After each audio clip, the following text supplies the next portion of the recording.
I'm David R. Jones of the Community Service Society. Who votes and who is registered to vote in America does matter.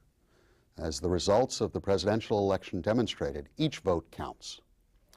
In New York City, a new voter registration drive coordinated by CSS is now getting underway. The goal is to register, educate, and encourage voting in poor and minority communities where participation has been historically low. On this episode of the Urban Agenda, we'll discuss this new voter registration effort with some of those involved. We'll also speak with a leading political scientist to better understand how to expand our democracy by including more citizens in the voting process.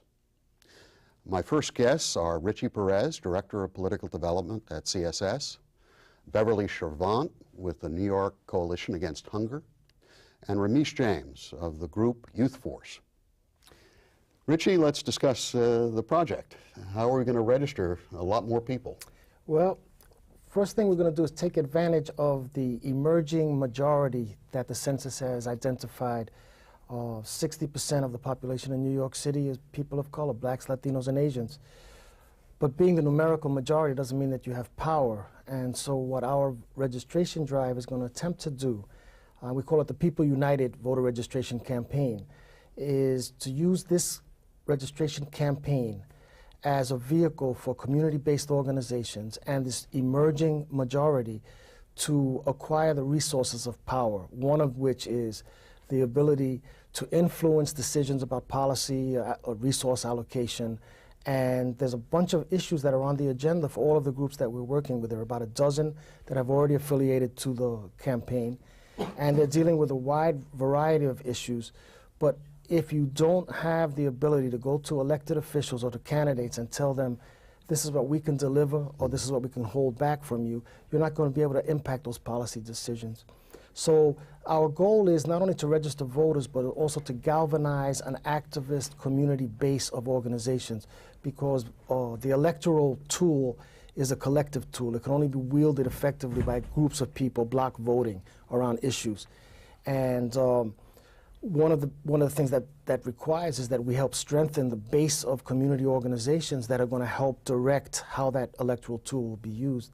So in order to do that, we've committed ourselves to the following: that we will train registrars from each of the community-based organizations that works with us, that will provide registrars if they're not able to have their own people do registration at their activities, that will help them customize voter registration drives. So for example, people who are doing campaigns around public policy as it regards AIDS or people living with AIDS have to customize their drive to their constituency. The same thing for people who are doing work around youth, criminal justice issues, hunger, immigrant issues. So we're not saying that one campaign fits all. As a matter of fact, we have to customize the campaigns so that each group's constituency is appealed to and sees how participation in this arena is going to affect the issue that they feel most strongly about. Well, this is a great segue. Bev, you deal with homeless populations. Do you think your constituents are going to be eager to register and participate? Well, actually, let me challenge that a second. We have about 600,000 people in New York City that rely on emergency food programs. We deal with hunger. Actually, half of that population are children. And a very, very large percentage are people who are working, who simply can't make ends meet and go to emergency food programs because they have no alternative, as well as homeless people, of course. Right. These are people who are very, very marginalized in our society. We find that despite our strong economy, hunger's increased 28% in the year 2000. Our emergency food programs are dealing with people in crisis. Our goal is to help them move beyond the crisis, to take control of their lives and to take power. And voting is a key way to do this. So this is delightful for us to have a voter drive that we can bring to them. And actually the numbers seem to be increasing of people needing this kind of assistance. So they do have a political agenda that has to be put before the public. Right. The issues that they're dealing with are critical, and most of them feel that they have no say in it. But we think they do have a say, they can have a say, and this drive will help them give voice to their feelings. Ramesh, let's talk about young people and how they're going to interface. Well, Youth Force has been independent since '96, although we've been around much longer than that, under the radar scope, for lack of a better term. And ever since, our inception as an organization, we've always believed in voter registration, that we've done it on our own, regardless of a campaign. I think the campaign will strengthen us as an organization.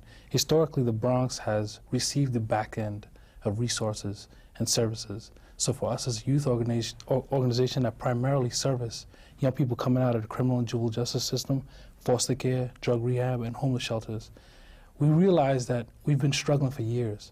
We've been struggling, and our members have been struggling, and they realize that the only way that we really could try and bring forth some change is to get more and more people out to vote.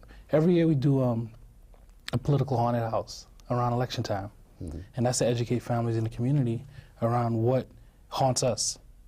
And the city budget haunts us. The city wants to push more and more to lock up young people, to build more detention beds, to allocate more funds to put police in our schools, to put more money to truant squads, to lock up our young people. And we feel that the city, when crime is down, and we all know this, the statistics say that crime is down, but this city chooses to build more and more detention beds and support locking up young people. And under the city administration, which has been, I think, the most damaging in regards to public education, in regards to housing and homeless and quality of life stuff, young people as well as people of color are under attack. And the only way we can move forward is to bring forth some change. And I think voting, we 100% support this drive. One of the things that's going on, actually, to all my guess, is the issue of the new census results, which seem to indicate that New York is being transformed, at least during this past decades, in ways it hasn't been for 40 or 50 years. How does the census results, Richie, I'll start with you, impact this effort to get registration going? Well, I think it really underscores the urgency of it, because the truth of the matter is that numbers by themselves are not power, that numbers have to be organized, and numbers have to have focus and have leadership and have goals and have an agenda in order to be transformed into power. And we think that the People United Voter Registration Campaign can help to do that, to take the numbers, focus them, identify issues, give people a way in which they can impact, and a way in which they can impact collectively, because that's how you feel it. You don't feel it each person voting individually. It's when you block vote around issues that you feel the impact. And for us, the other aspect is that we're a nonpartisan campaign. As a matter of fact, for us, it's less important who is elected. What is most important to us is the ability of communities, poor people in general, to be able to hold whomever accountable, and to be able to approach whomever is in office from whichever party and say, these are our issues. We do voter registration. We will reward those who who speak to our issues, and will punish those who ignore our issues. There are other groups working. I mean, we just have a representative group. Give me some idea, and give the audience some idea. We've got a group from Coney Island, the Coney Island Information Referral Center. They're geographically based. We've got Jews for Racial and Economic Justice, is a citywide organization. We have the Committee Against Anti-Asian Violence, organizing Asian communities. That's also both geographic based and serves the Asian community and works with Cambodian youth up in the Bronx.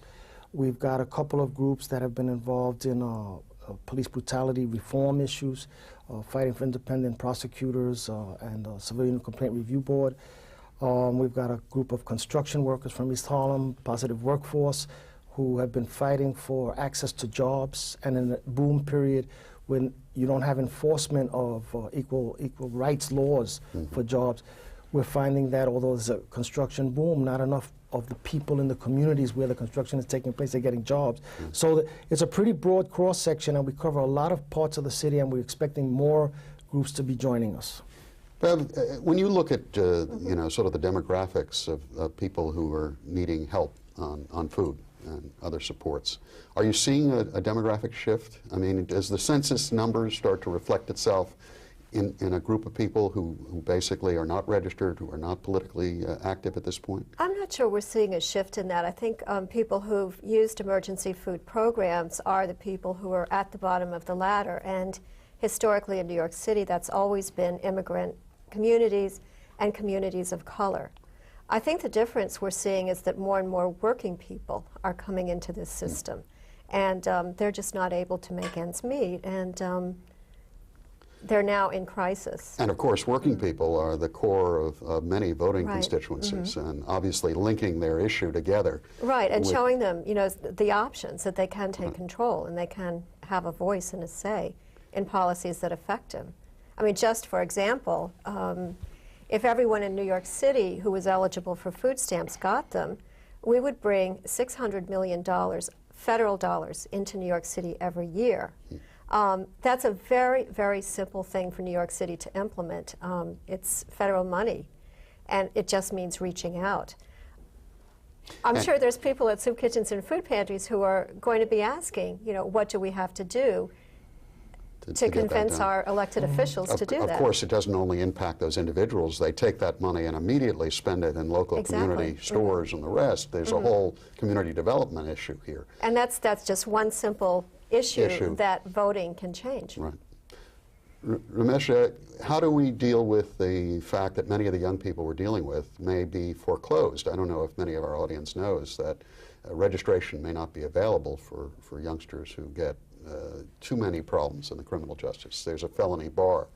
Does that ever come up as you try to mobilize? Yeah, but we encourage folks to vote anyway. You know, Yeah. I don't think that they check. And me as a person with a felony, you know, record, I've done some time myself. Right. Like I vote, you know, regardless to what anyone tells me. You know, one of the things we were looking at is that folks on Rikers Island, it's 15,000 plus. You know, many of which are there detained, going back and forth to court. They're not being registered to vote. That's a population of folks that are there. Has there been any effort actually to go in and start registration? Not that I know. We primarily work with the juveniles Right. in the Department of Juvenile Justice system. But awaiting trial, there is no disability. And certainly you've got political problems if you're sitting in detention for long periods of time without bail.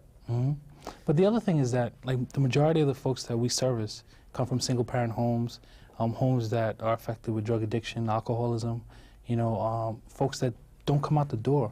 So when folks are encouraged to vote or to register at least, the information in which they are presented is intimidating. Like, folks want you to vote, and we've had families say, well, they don't want to register because they feel this is tied to the local police precinct, that they may be brought up under surveillance or something like that. So it's really scary for folks to understand the power of voting when you have a fear. And I think this drive that, you know, we're going to embark on is a way to put out education to folks before they even sign their names on anything, that they understand, you know, the climate in which we're under, they understand, you know, how the power of a vote.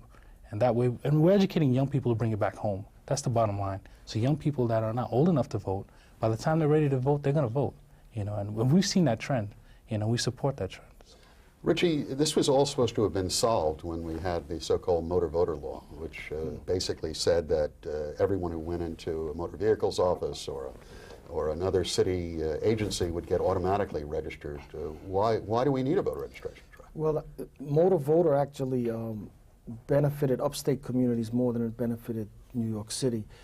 In upstate communities, more people drive than in New York City. So registering at the motor vehicles office increased in the upstate regions rather than down here. But the other part is that the motor voter bill was part of an omnibus or a list of measures where government agencies across the board, including government agencies that service poor communities, were supposed to be doing voter registration, and those laws those have not been enforced. So you don't see registration taking place at public assistance centers. And the incumbents, those in power, generally don't support registering new people. I mean, that's just the reality of it. Even though we say voting is as American as apple pie, or, you know, this is what the country's founded on, democracy, participation. Those who are in office are not happy to see all these new voters there, because then they've got to work those voters. They've got to appeal to them. They've got to offer them things. They've got to work, and so we find a lot of resistance from those who are already in office to bringing new voters into the system. But fortunately for us, when we started the CSS voter registration work, we were like the ground troops after the Mel King campaign, the Harold Washington campaign, the 2 Jesse Jackson presidential runs, and we you utilize that enthusiasm that people had for voting to actually start introducing a new way of voting, voting around issues, voting to reward and punish, and voting to leverage power. How would people contact you if they're interested in having their group join? Well, they can call us and leave a message at 212-614-5306. Thank you. Thank you, Richie and Beverly and Rameesh. We'll be back to continue our program right after this. Help wanted. Immediate openings available for the most important jobs in America, helping the organizations that help children. Whatever you can do, in whatever time you have, you can make a difference. To learn how you can help in your community, reach us at this web address and number. We're fighting for the children. Whose side are you on? Welcome back to the CSS Urban Agenda. I'm David R. Jones. Joining me now is Esther Fuchs, a professor of political science and public affairs with Barnard College and Columbia University. Esther, tell us about what is the sort of history been of voting and voter participation, particularly among the poor in New York. Well, it's really important to focus on local elections in New York because, in fact, it's a different story for national politics. Turnout is greater, obviously, and greatest in presidential elections. So I think particularly now our interest should be with the mayoral race. And in New York City, the history is really quite fascinating. We have a history of extremely high voter turnout going all the way back to the 60s. But in fact, what you see is a pattern, a very, I think, upsetting pattern of decline in voter turnout. So that if we went back to the early 60s, in 1961, the percentage of registered voters who voted was over 75%, just about 75%. And in that period of the 60s, the highest turnout race was in 1969. Some of your viewers might remember that race. And that was 79% turnout of registered voters. And generally speaking, we've had about 70% of eligible voters registered. So we're talking, you know, about most of the statistics that you see out there. You have to be careful with them. They're talking about registered voters.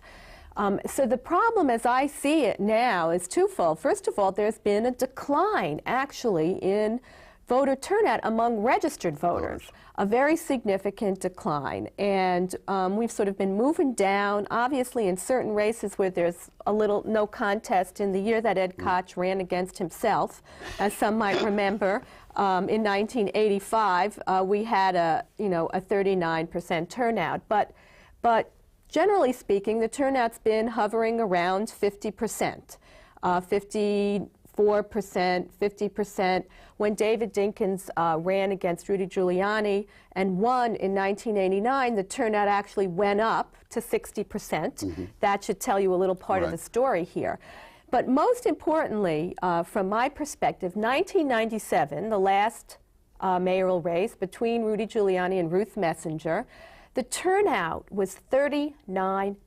It dropped through the floor. Through the floor. And it wasn't a big story in any of the newspapers. In fact, most of the newspapers covered that race. Rudy Giuliani wins in a landslide. You know, he had 56, 57% of the vote. You know, if you start doing the calculation backwards and you see that 39% of registered voters voted, only 70% of eligible voters are registered. Rudy Giuliani won probably with about, 24% of the eligible vote. Now that's not his fault on one level. And it's a win. And it's a win, but this is not one of those sweeping mandates for somebody's agenda who in many ways has radically changed the city. Now, as you look at it, does the voter participation rates, is it uniform across the city? In other words, are certain groups lagging further behind in this participation rate? Yeah, and this is a significant question. And while voter participation is down among all ethnic and racial groups in the city, which is something important, we did a survey for 1199 a couple of years ago at the Center for Urban Research and Policy. And they were interested exactly in this question, in voter participation, who's voting, why are they voting, why are they not voting.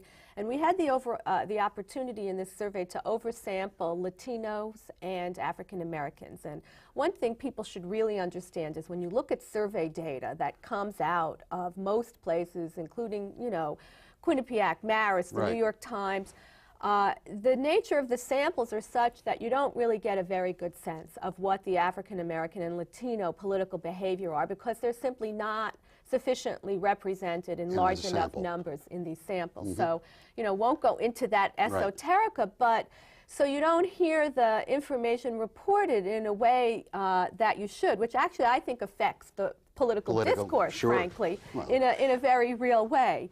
So in this survey, we intentionally oversampled these populations so that we could get a sense of what's going on with them when it comes to voter participation. And, you know, two things just flew out at us, which I'll say very quickly. First of all, there's both a problem of registration, and which really speaks to your efforts at Community Service Society as both significant and important and critical for Black and Hispanic communities in the city.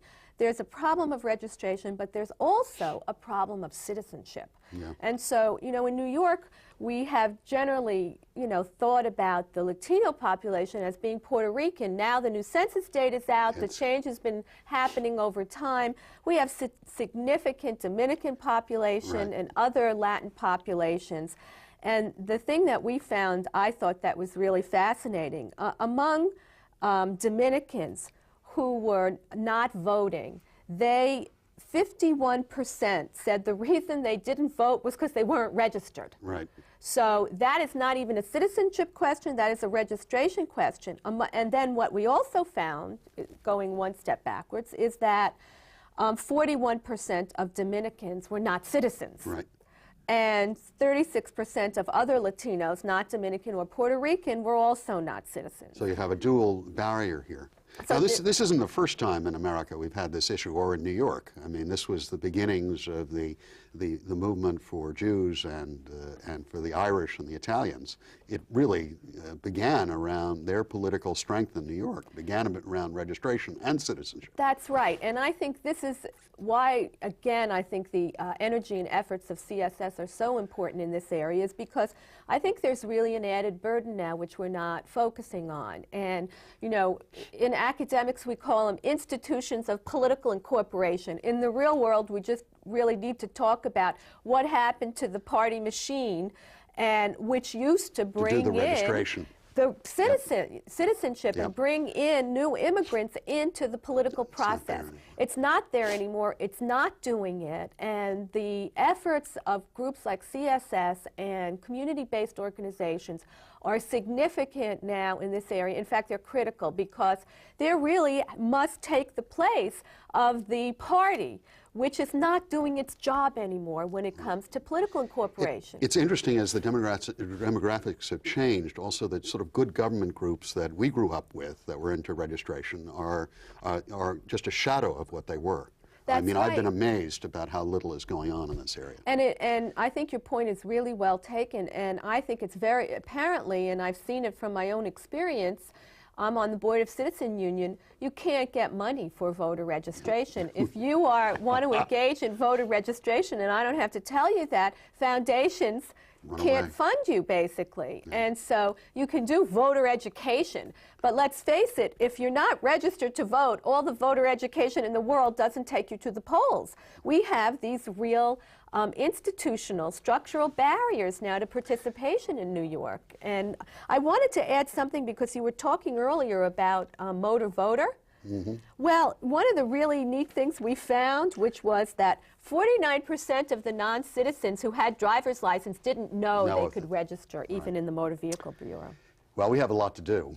My thanks to Professor Esther Fuchs of Columbia University and my earlier guests who are working on the People United voter registration campaign. Voter registration and voting itself has often served as a powerful force in affecting social change in America. This was true during the civil rights movement of the 1960s and remains so today as we shape our democracy in the 21st century. I'm David R. Jones of the Community Service Society. Thank you for joining us for the Urban Agenda.